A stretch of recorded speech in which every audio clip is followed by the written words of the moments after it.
আসসালামু আলাইকুম, সবাইকে শুভেচ্ছা জানাচ্ছি। মাসুম মাহবুব দেখছেন ওপেন দ্য ইউটিউব চ্যানেল এবং মাসুম মাহবুব ফেসবুক পেজ। প্রিয় দর্শক, খুব অল্প সময়ের জন্য লাইভে এসছি। সবকিছু মিলিয়ে গুরুত্বপূর্ণ খবরগুলো দিতে চাই। গলা বসে গেছে, তারপরও আপনাদের অনুরোধের জন্য বারবারই আসছি লাইভে। সবচেয়ে বড় যে খবরটি আজকে আমাদের হাতে এসে পৌঁছেছে সেটি হলো মার্কিন যুক্তরাষ্ট্রের C-30 ব্ল্যাক হক হেলিকপ্টার। এটি ইরানের মধ্যাঞ্চলে ঘুরছে, এতিমের মতো ঘুরছে, কাউকে উদ্ধারের জন্য আসছে। তিনি বেঁচে আছেন না ইরানের হাতে ধরা পড়েছেন জানে না। সঙ্গে একটি রিফিউল ট্যাঙ্কার বিমানে রয়েছে। আমেরিকার মতো দেশ ইরানে ঢুকে কাউকে খুঁজছে। কে সে? বলবো আজকের লাইভে। মার্কিন যুক্তরাষ্ট্রের অহংকার F-35 যুদ্ধ বিমান আরেকটি ভূপাতিত। ট্রাম্পের কপালে ভাঁজ পড়ে গেছে যে ইরানের কাছে কোন প্রতিরক্ষা ব্যবস্থা আসলো যে একদিনই দুটো বিমান উপরে চলে গেল। শুধু একটি নয়, দুটো গেছে আজকে। পাশাপাশি এবার আমেরিকার কাছে আমেরিকার অনেক গোপন তথ্য ইরানের হাতে আসতে যাচ্ছে এমন আশঙ্কার খবরও উঠে আসছে বিভিন্ন মাধ্যমে। পাশাপাশি ইরান 8টি দেশের হিট লিস্ট ঘোষণা করেছে। তাদের মধ্যে কারা আছে? এছাড়া আরো কিছু খবর দেওয়ার চেষ্টা করব সব মিলে। আপনারা শুনতে এবং দেখতে পাচ্ছেন সাউন্ডের কম ছাড়া, মানে সাউন্ড মোটামুটি ঠিক আছে কিনা আমি চেষ্টা করছি। এই সপ্তাহের মধ্যে একটু আপডেট করব। আমার টেকনিক্যাল টিমকে দিয়ে স্টুডিওর মধ্যে আরো কিছু পরিবর্তন করতে হবে। একাধিক মাইক্রোফোন ব্যবহার করছি, কিন্তু লাইভের একটা প্রবলেম হয়। আমি জানি না আমার এই রুমটির মধ্যে হয় কোনো ইকো প্রবলেম হচ্ছে নাকি, আমি নিজেও জানি না। তারপরও আমি চেষ্টা চালিয়ে যাচ্ছি। প্রতিদিন ভিন্ন ভিন্ন মাইক্রোফোন চেঞ্জ করছি, তারপরও আপনাদের অভিযোগ পাচ্ছি। আবার অনেকে ঠিক মতো শুনছেন, আবার কেউ কম শুনছেন। আমার মনে হয় মোবাইলই পরিবর্তন করতে হয় কিনা শেষ পর্যন্ত আপনাদের। দর্শক, মার্কিন যুক্তরাষ্ট্রের F-35, পৃথিবীর বহু দেশ আমেরিকাকে টাকা দিয়ে বসে আছে যে আমেরিকা একটা 35 দাও না, আমাদের একটা দাও। পৃথিবীর সবচেয়ে ভয়ঙ্কর যুদ্ধ বিমান 35। তুরস্ক টাকা দিয়েছিল, তুরস্ককে দেয় নাই। কারণ তুরস্কের মানে জো বাইডেন তুরস্কের সাথে এরদোয়ানের সাথে একটু কি বলবো হাইড এন্ড সিক খেলেছে। পরে তুরস্ক বলছে ঠিক আছে 35 যদি না দাও F-16 দাও। সৌদি আরব টাকা দিয়ে বসে আছে, আরব আমিরাত টাকা দিয়ে বসে আসে, এরকম দিয়েছে সবার আগে একটি দেশকে, তার নাম হলো ইসরায়েল। ইসরায়েল কিন্তু ইরানের বিরুদ্ধে 35 ব্যবহার করছে এই যুদ্ধে।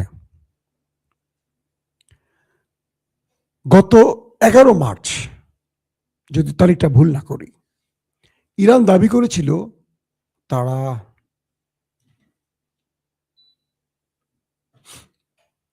মার্কিন যুক্তরাষ্ট্রের F-35 একটাকে ভূপাতিত করেছে। আর আমেরিকা বলেছে যান্ত্রিক ত্রুটির জন্য সেই বিমানটি, যুদ্ধ বিমানটি জরুরি অবতরণ করেছে। ইরান বলছিল তারা মিসাইল হিট করে এটাকে আগুন ধরিয়ে দিয়েছিল, আর তারা বলেছিল যান্ত্রিক ত্রুটি। মানে আমেরিকা তার অহংকারে যে চাদর, সে চাদরে কালি লাগতে দেবে না। আজকে মার্কিন F-35 ইরানে ঢুকেছিল আক্রমণ করতে। ইরান সেটিকে প্রতিরক্ষা ব্যবস্থা দিয়ে শুট করে এবং সেটি ভূপাতিত হয়ে মাটিতে লুটিয়ে পড়ে। কিছু কিছু গণমাধ্যম বলছে পাইলট সেই বিমান ধ্বংসের সাথে সাথেই ওপারে চলে গেছেন। আবার ইরানি কিছু গণমাধ্যমের দাবি, আমি দুই পক্ষের দাবি বলছি, আমার কাছে যেটা রাইট মনে হচ্ছে সেটা এখন বলছি। এই পাইলট তিনি প্যারাশুট দিয়ে নিচে নেমে গেছেন, কিন্তু জায়গাটা ইরান, মধ্য ইরান। এই পাইলট সেখানে হয়তো বেঁচে গেছেন, তারপর তার উদ্ধার টিমকে কল করেছেন। কিছুক্ষণ পর ইরানের ভেতরে মার্কিন C-30 ব্ল্যাক হক হেলিকপ্টার ঢুকে পড়ে, সঙ্গে রিফিউলিং ট্যাঙ্কার বিমান। ইরানের আকাশে ঠট্টর ঠট্টর ঠট্টর করে শুধু ঘুরছে পাইলটকে খোঁজার জন্য। তাকে জীবিত উদ্ধারের জন্য ইরানের ভেতরে ঢুকে পড়েছে আমেরিকা। ইরান বলছে, যে সূত্রগুলোর খবর, ইরান বলছে সে পাইলটের যেই জিনিসপত্র তার সাথে ছিল সেগুলোর ছবি প্রকাশ করে দিয়ে বলেছে ইরান, আমরা পাইলটকে গ্রেফতার করেছি, তিনি আমাদের জিম্মায় আছে।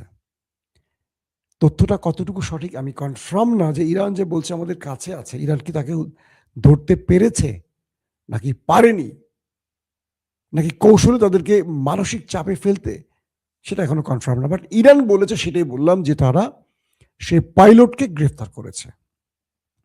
ধরে নিলাম ইরানের দাবিটি সত্য। যদি সেই F-35 যেটা ভূপাতিত হয়েছে তার পাইলটকে ইরান গ্রেফতার করে, তাহলে কয়টা ফ্রন্ট খুলবে এটা একটু বিশ্লেষণ করা দরকার। এক, এতদিন ধরে গালফ কান্ট্রিগুলো বলতো যে তারা ইরানে আক্রমণে তাদের ভূমি বা আকাশ ব্যবহার করতে দিচ্ছে না। সব গালফ কান্ট্রির অভিযোগ, ইরান যখন বলছে যে এখান থেকে আক্রমণ হচ্ছে, তারা অস্বীকার করছে। এখন এই পাইলটকে ইরান ধরে ফেললে তার কাছ থেকে জানা যাবে, এক, তিনি কোন দেশ থেকে ফ্লাই করেছেন, অর্থাৎ আরবের কোন দেশের কোন বেজ ব্যবহার করে ইরানে আক্রমণ করেছেন, number one. Number two, America ইসরায়েলের মধ্যে এই যুদ্ধের পরিকল্পনা কি, পাইলটরা তো জানেন তাদেরকে দিয়ে আক্রমণ করা হয়, সেই তথ্য হাতিয়ে নেবে ইরান। তিন নাম্বার, আরবের কোন কোন দেশ এই যুদ্ধে জড়িত আছে, কোন কোন দেশ, শুধু বেজ না, কোন কোন দেশ, কারণ এই পাইলটরা তো নিজেদের মধ্যে আলোচনা হয়, তারা তো জানে কোন কোন দেশ জড়িত, মানে ইরানের বিরুদ্ধে আরবের কোন কোন দেশ জড়িত আছে। এখন এই বিষয়টি এমন ভাবে তৈরি হয়েছে যে আমেরিকার এই যুদ্ধের কৌশলের অনেক গোপন ভয়ঙ্কর নথি এখন পেয়ে যাবে ইরান। তার মানে আমেরিকাকে তার পুরো সিস্টেমেটিক পরিকল্পনা গোপন করতে হবে, অথবা গোপন না, পরিবর্তন করতে হবে। একটি বিমানের পাইলটকে দিয়ে ইরান অনেক কিছু জেনে যাবে, শুধু জানবে না, তাকে দিয়ে অনেক, মানে সে এখন ইরানের জন্য একটা ট্রফি। এই লোককে দিয়ে ইরান অনেক কিছু করবে, অনেক কিছু করবে। মৃত যুদ্ধে মৃত সেনার চেয়ে জীবিত সেনার মূল্য অনেক বেশি। সে বিমানে ভূপাতিত হয়ে গেলে, একটা পাইলট মারা গেছে, শত শত পাইলট আছে, কিন্তু তিনি বেঁচে গেলে তাকে ইরান বহু কাজে লাগাবে, অর্থাৎ জীবিত পাইলটের মূল্য অনেক বেশি, তাকে দিয়ে ইরান অনেক দাবি আদায় করে নিতে পারবে। ইরান এই দিকে ফোকাস দিচ্ছে, কারণ যখনই যুক্তরাষ্ট্র ইরানে ঢুকবে স্থল অভিযানে, ইরানের প্রথম টার্গেট থাকবে একটা গ্রুপকে মারবে, একটা গ্রুপকে গ্রেফতার করবে। সর্বোচ্চ সংখ্যক গ্রেফতার করতে পারলে তাদেরকে দিয়ে ইরান তার খেলা ঘোরাবে, কারণ এই ভূমিটি ইরান, চারদিকে পাহাড়, বিশাল অঞ্চল। এরা যখন ঢুকবে, ম্যাপ দেখে দেখে যুদ্ধে সবকিছু তো একটা ম্যাপের মতো পরিষ্কার হবে না। ইরান পথে পথে এদের জন্য বাধা সৃষ্টি করবে, মাইন পুঁতে রাখবে, ফাঁদ তৈরি করবে, এই ফাঁদে এরা পা দিবে, এই ফাঁদের পা দিয়ে কেউ মাইনে জীবন হারাবে, আর কেউ ওদের হাতে গ্রেফতার হবে। আর এই গ্রেফতার সেনাদেরকে দিয়ে ইরান মূল খেলাটা খেলবে। আমেরিকার 50 জন 100 জন স্থল অভিযানে ঢুকলে যেরকম গ্রেফতার হয়ে যাবে, তাদেরকে দিয়ে অনেক কিছু করবে। যেমন ফিলিস্তিনের হামাস কি করে, তারা ইসরায়েলের সেনাদের গ্রেফতার করে, গুম করে ফেলে, তারপর তাদের বিনিময় ইসরায়েলের কারাগারে যে ফিলিস্তিনিরা আছে তাদের মুক্তি করে আনে। দেখা যায় 2 জনের বিনিময়ে 2000কে মুক্ত করে, 2 জন ফিলিস্তিনির বিনিময়ে 2 জন ইহুদি সেনাদের বিনিময়ে 2000 ফিলিস্তিনি মুক্তি করতে পারে। এবার করেছে না, দেখেছেন তো আপনারা, কত হাজার মুক্ত করেছে ফিলিস্তিনের হামাস। তো ইরান তাদের মূল টার্গেটে এভাবে প্রবেশ করতে চাচ্ছে। দর্শক, মার্কিন যুক্তরাষ্ট্রের হেলিকপ্টার ঢুকে ইরানের মধ্যে এখন উদ্ধার কাজ চালাচ্ছে, কিন্তু তাকে খুঁজে এখনো পায়নি যতটুকু জানি। এখন পর্যন্ত আমেরিকা এই বিষয়ে মুখ খোলেনি, ইয়েস অথবা নো, কি হয়েছে তারা বলে নাই। তার মানে আমেরিকা বুঝতে পারছে ইরান অনেক বড় সারপ্রাইজ তাদেরকে দিচ্ছে। আগামীতে F-35, F-15, F-16, F-18 ইরানে ঢোকার আগে 14 বার চিন্তা করবে।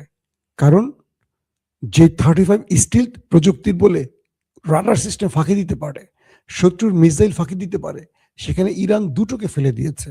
প্রায় 20-এর অধিক বিমানই ফেলে দিয়েছে, হেলিকপ্টার, বিমান, ড্রোন ইরান। এই যুদ্ধে পুরো সামারি বললাম। পাশাপাশি আজকে আরেকটি F-15ও ভূপাতিতা দাবি করেছে ইরান। তার মানে ইরানের কাছে প্রতিরক্ষা ব্যবস্থার বেশ চমক এসে পৌঁছে গেছে। আগামীতে ইরান আরো ভয়ঙ্কর সারপ্রাইজ দিতে পারে। দর্শক, আরেকটি খবর দিয়ে শেষ করতে চাই, সেটি হলো ইরানের সবচেয়ে বড় একটি সেতু B1, এই সেতুতে আজকে আমেরিকা ইসরায়েল হিট করেছে। এটা নির্মাণাধীন ভবন সেতু ব্যাপক ধ্বংসলীলা চালিয়েছে বৃষ্টির উপরে। বাংলাদেশের পদ্মা সেতুর মতো এটা ইরানের একটা বিশাল ব্রিজ ছিল। ইরান ঘোষণা দিয়েছে একটি ব্রিজের বিনিময়ে 8টি ব্রিজ আমরা ধ্বংস করব। 8টি ব্রিজের রেড নোটিশ জারি করেছে জর্ডান, গালফ কান্ট্রির যে কটা দেশ আছে, ইসরায়েল আর গালফ কান্ট্রির প্রত্যেকটি দেশের সেই ব্রিজের নাম উল্লেখ করে দিয়েছে ইরান। ইরানের যুদ্ধের কৌশলটা দেখছেন আপনারা। লিখে দিয়েছে বাংলাদেশের পদ্মা সেতু, যমুনা সেতু, হার্ডিং ব্রিজ, বুঝছেন নি, সুরমা নদী নাকি সুরমা ব্রিজ নাকি এরকম কি কি আছে, কর্ণফুলী টানেল। আমি বললাম বাংলাদেশকে উদাহরণ দিয়ে, এটা যেন না হয় কখনো। আমার দেশ আমার প্রিয় দেশ, এটা আল্লাহ ঠিক রাখুক। তো ইরান, ইসরায়েল এবং গালফ কান্ট্রির কোন কোন ব্রিজে আজ রাতে আক্রমণ করতে যাচ্ছে সেই ব্রিজের লোকেশন নাম উল্লেখ করে দিয়েছে এবং বলছে এই ব্রিজ থেকে জনগণ চলাফেরা বন্ধ করুন, আমরা একটু পরে আক্রমণ করতে যাচ্ছি। ইরান সিভিলিয়ানদের মারতে চাইছে না। এখন আরবদের কপালে ভাঁজ, এই বেটা ড্রাম, তুই বেটা মানুষ ইরানে, আর আমরা শত শত বছর ধরে ব্রিজ বানাইছি তেল বেচে বেচে, তুই সেগুলো ধ্বংস করস, ফাইজদামি, এটা শেষ আছে তো। ট্রাম্প বেটা পুরা গেছে আউলা জাউলা হয়ে, কি করছে কি বলছে সে জানে না। কারণ আজকে জানেন আপনারা যারা আগের লাইভগুলো দেখেছেন, সেনা প্রধান সহ 12 জন টপ জেনারেলকে বহিষ্কার করে দিয়েছে ইরান, কি বলে ট্রাম্প সাহেব, মার্কিন যুক্তরাষ্ট্রে। সেনা প্রধান সহ যুদ্ধকালীন যুদ্ধ চলাকালীন সময়ের মধ্যে 12 জন টপ জেনারেলকে বহিষ্কার করেছে। FBI প্রধানকে বহিষ্কার করা হচ্ছে বলে শোনা যাচ্ছে, অ্যাটর্নি জেনারেলকে বহিষ্কার করা হয়েছে। বুঝতে পারছেন ট্রাম্প কোন লেভেলে চলে গেছে। দর্শক, আর কথা বলতে কষ্ট হচ্ছে, আজকের মতো বিদায় নিচ্ছি। সবাই ভালো থাকবেন, আল্লাহ হাফেজ।